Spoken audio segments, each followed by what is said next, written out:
नमस्कार दोस्तों, स्वागत है आपका हमारे चैनल पर। और आज हम बात करेंगे आरपीएससी के द्वारा जो सेकंड ग्रेड की वैकेंसी जारी की गई है उसके बारे में गाइस। तो यहाँ पर हम आरपीएससी की वेबसाइट पर आ चुके हैं rpsc.rajasthan.gov.in। और अब हम देखेंगे रिक्रूटमेंट एडवर्टाइजमेंट में। तो हम जो ही रिक्रूटमेंट एडवर्टाइजमेंट में क्लिक करते हैं, यहाँ पर सबसे ऊपर हमारे पास में नोटिफिकेशन है जो कि 5 अप्रैल 2022 को जारी किया गया है। सीनियर टीचर ग्रेड सेकंड 2022 का ये नोटिफिकेशन है। पूरा एडवर्टाइजमेंट आरपीएससी के द्वारा जारी कर दिया गया है। यहाँ से हमें इसको डाउनलोड करना है। तो चलिए दोस्तों, इसको एक बार डाउनलोड करते हैं और एक बार इसको ढंग से पढ़ते हैं क्या है इसके अंदर ऐसा। तो ये यहाँ पर सबसे पहले जो ही हम नोटिफिकेशन को ओपन करते हैं, हमारे सामने ये डेट देखो, 5 अप्रैल 2022 को ये नोटिफिकेशन जारी किया गया है। राजस्थान लोक सेवा आयोग अजमेर द्वारा माध्यमिक शिक्षा विभाग के लिए ये नोटिफिकेशन जारी किया गया है। इसके अंदर ये जो टीचरों की वैकेंसी है, जिस जिस सब्जेक्ट के जितने पद हैं वो यहाँ पर सारी जानकारी दी गई है कैटेगरी वाइज। यहाँ पर हम अंग्रेजी के देखें तो 1668 पद है, नीचे हिंदी के 1298 है, गणित के 1613 पद हैं। ये पदवार सारी जानकारी यहाँ पर दी गई है। संस्कृत के 1800 है, विज्ञान के 1565 पद हैं। तो ये पदवार और आपकी श्रेणीवार, यानी आप जनरल में हो, ओबीसी में हो, एससी एसटी, जो भी आपकी कैटेगरी है उसके हिसाब से, और आप टीएसपी एरिया में आते हो या नॉन टीएसपी एरिया में आते हो उसके हिसाब से आपको सारी जानकारी यहाँ पर प्रोवाइड करवाई गई है। पंजाबी के 70 पद हैं, उर्दू के 106 पद हैं।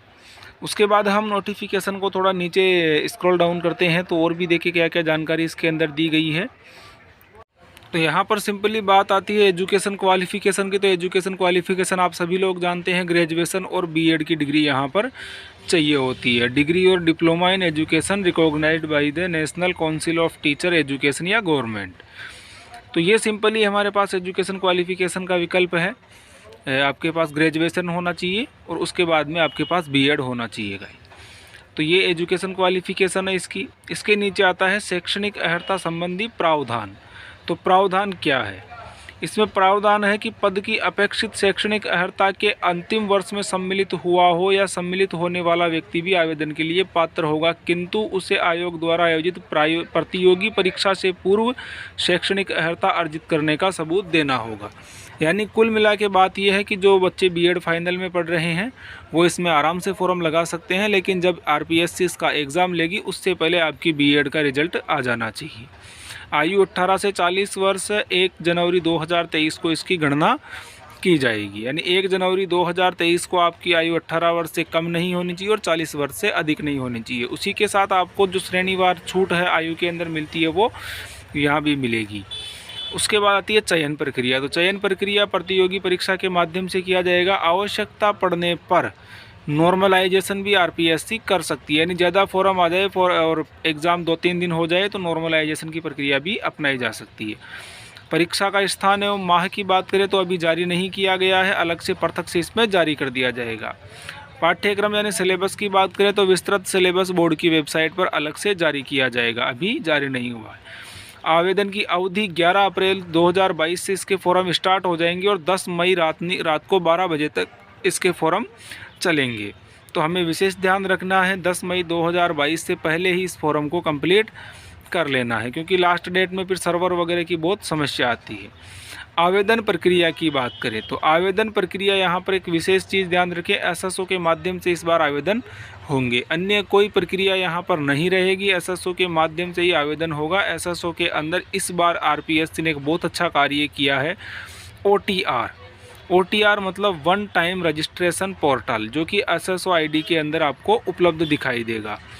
हमें सिंपली ओटीआर पर क्लिक करना है और उसके अंदर जो भी चाहिए गई जानकारी है, जैसे नाम, पिताजी का नाम, माँ का नाम, जेंडर, उसके अलावा आपकी कैटेगरी, आपकी एजुकेशन क्वालिफ़िकेशन, वो सारी चीज़ें उसको उसमें फिल करनी है। ओटीआर प्रोफाइल में अपने नाम, पिता का नाम वगैरह जो भी सारी जानकारी है वो फिल करनी है। एक चीज़ यहाँ विशेष ध्यान देने वाली ये है कि जो फिल करो वो ढंग से फिल करना है, देख के फिल करना, वरना संशोधन नहीं किया जाएगा। बाद में अगर कोई त्रुटि रह जाती है तो चाहे भूलवश भी कोई त्रुटि क्यों ना रह जाए, वो संशोधन कभी भी नहीं किया जाएगा उसमें। उसके बाद हम नोटिफिकेशन को थोड़ा और देखते हैं। उसके बाद आपको शुल्क का भुगतान करना है और जो ही आप फ़ी पे करोगे आपके सामने एप्लीकेशन आईडी शो हो जाएगी और फॉर्म का प्रिंट आपके सामने शो हो जाएगा। शुल्क जमा करने के लिए आपको एसएसओ के माध्यम से ही करना होगा, दूसरे किसी पोर्टल पे आपको फ़ीस जमा नहीं करवानी है। इसके अलावा अंतिम दिनांक से पहले ही आपको फ़ीस जमा करवा देनी है, क्योंकि लास्ट टाइम में वेबसाइट या सर्वर डाउन हो जाता है, जिसके चलते आपको बाद में परेशानी का सामना भी करना पड़ सकता है। तो आप समय रहते आपका फॉर्म कंप्लीट करवा लें। उसके अलावा नीचे हम और देखें तो यहाँ पर आ रखा है आवेदन में संशोधन की प्रक्रिया संशोधन की क्या रहेगी। सबमिट किए जाने के बाद अगर आपको किसी भी प्रकार की त्रुटि का पता लगता है तो दर्शाए OTR प्रोफाइल यानी वन टाइम रजिस्ट्रेशन प्रोफाइल में दर्शाए गए स्वयं के नाम, पिता के नाम, जन्म तिथि व जेंडर के अतिरिक्त अन्य त्रुटि संशोधन निम्नानुसार होगा। यानी वन टाइम रजिस्ट्रेशन में जो भी आप डिटेल डालोगे उसमें कोई संशोधन नहीं होगा।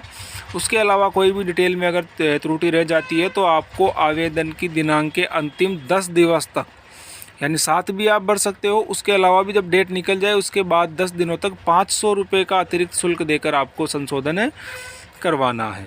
लेकिन ये ध्यान रखें, वन टाइम रजिस्ट्रेशन यानी OTR में कोई भी संशोधन संभव नहीं होगा। इसलिए अपना नाम, पिता का नाम, माँ का नाम, जेंडर मेल फीमेल जो भी है, डेट ऑफ बर्थ वो ध्यान से भरें। और अन्य कोई भी त्रुटि रह जाती है तो उसके लिए 500 रुपये आपकी फ़ी लगेगी और आप इसमें अपनी त्रुटि सुधार कर सकते हो। उसके बाद आ जाता है पेपर। तो यहाँ पर 500 नंबर का पेपर होगा, क्योंकि प्रतियोगी परीक्षा के माध्यम से ही इसमें चयन किया जाएगा। 2 पेपर होंगे, दोनों मिला के 500 नंबर के होंगे। पेपर फर्स्ट 200 का होगा, पेपर सेकंड 300 का होगा। फर्स्ट पेपर का यहाँ पर दिया गया है 200 नंबर का पेपर होगा, 2 घंटे का पेपर होगा। 100 क्वेश्चन आएंगे मल्टीपल चॉइस वाले यानी अबसद वाले। इसके अंदर हमारे 4 पार्ट एक तरह से होंगे, जिसमें geographical, historical, cultural and general knowledge of Rajasthan. उसके अलावा आता है करंट अफेयर ऑफ राजस्थान। उसके बाद आता है general knowledge of world and India और एजुकेशनल फिलोसफी। यानी ये 4 पार्ट इस पेपर के होंगे। 4 पार्ट मतलब 4 ये एक मोटा माटी सिलेबस यहाँ पर दिया गया है। ये चीज़ें फर्स्ट पेपर में आएगी। नेगेटिव मार्किंग भी इसमें एप्लीकेबल है। कोई भी गलत उत्तर देते हो तो उसके लिए माइनस मार्किंग का भी आपको सामना करना पड़ेगा। और मिनिमम क्वालिफाई मार्क्स 40% आपको लाने कंपलसरी है। ये तो हुई पेपर फर्स्ट की बात। उसके बाद नीचे आता है पेपर सेकंड। तो पहला जो पेपर होगा वो 200 नंबर का होगा और पेपर सेकंड 300 नंबर का होगा। इसमें 2.5 घंटे का समय रहेगा। 150 प्रश्न आपके सामने होंगे इसमें। उसके बाद 40% मार्क्स इसमें भी आपको लाना कंपलसरी रहेगा, यानी क्वालिफाइंग मार्क्स आपके पास 40% रहेंगे इसमें भी। उसके अलावा हम फ़ीस की बात कर लेते हैं। फॉर्म फ़ीस की बात करते हैं तो सामान्य यानी जनरल और OBC MBC जो कि इनकम टैक्स देते हैं उनके 350 रुपये हैं। इसके अलावा OBC MBC और EWS जो कि इनकम टैक्स नहीं देते हैं उनके 250 रुपये हैं। उसके अलावा जिन परिवारों की वार्षिक आय 2.5 लाख से कम है उनके 150 रुपये हैं और SC ST इनके भी 150 रुपये यहाँ पर दिए गए हैं। तो गाइज ये सिंपली यहाँ पर फ़ीस रहने वाली है। जिनकी भी आय 2.5 लाख से कम है, चाहे वो किसी भी कैटेगरी में हो, उसकी यहाँ पर फ़ीस 150 रुपये ही रहेगी। इसके अलावा जनरली ऐसा कोई नोटिफिकेशन में है नहीं। आपको डिटेल वगैरह सब सही भरनी है। डेट आपको विशेष ध्यान रखनी है, 10 मई लास्ट डेट है। 11 अप्रैल से फॉर्म स्टार्ट होंगे। तो एक बार पूरे ध्यान से इस फॉर्म को भरें। Thanks guys. ऐसे ही वीडियो देखने के लिए सब्सक्राइब करें हमारा चैनल, नोटिफिकेशन बेल आइकन को ऑन करें ताकि आने वाली किसी भी नए वीडियो की सूचना आप तक पहुंच सके। फिर भी यदि आपको RPSC से कोई हेल्प वगैरह चाहिए, कोई चीज़ नोटिफिकेशन में समझ में नहीं आती है, तो नीचे दूरभाष नंबर दिए गए हैं, आप इन पे उनसे संपर्क कर सकते हैं।